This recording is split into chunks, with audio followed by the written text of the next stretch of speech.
When the towering wave rushed toward Peter, he had no time to react. The next second, he was violently swept into the wave. Soon, the entire resort was submerged by the massive seawater. Peter's mother was still on the viewing platform, and the next second, she could not escape it either. After the waves subsided, Peter struggled desperately to the surface. He smartly found a floating object and shouted his mother's name in despair. Fortunately, his mother saw him too. She desperately swam toward him. He grabbed onto a piece of support. His mother told Peter to stay where he was, but she herself was about to be washed away, so he immediately swam over. He held her tightly. They were lucky enough to grab onto a tree. This is how the mother and son floated together on the sea. Finally, they found a high ground that was not submerged, so his mother led him through the reeds. Peter found a bottle of Coca-Cola. He did not want to drink it himself, so he gave it all to his mother. Soon, other survivors arrived. They held onto his mother and then sent them to the hospital. The hospital was already crowded with people. After receiving some basic treatment, his mother was taken to the ward to wait for surgery. Peter peeled an orange for her. His mother wanted to share it with the patient in the next bed. Just as he turned his head, she suddenly began vomiting violently.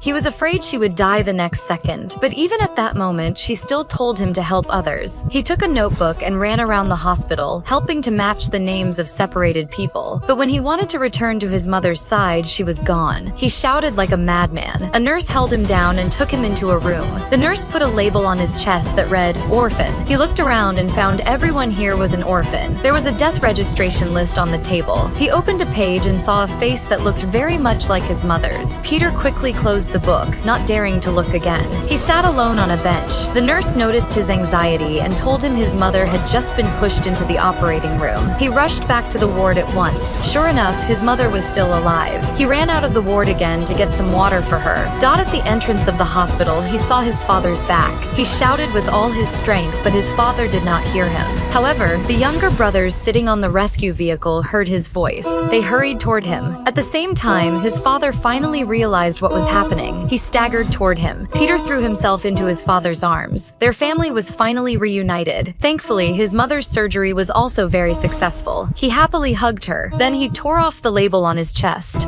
Thank God for his protection. Their whole family was reunited at last.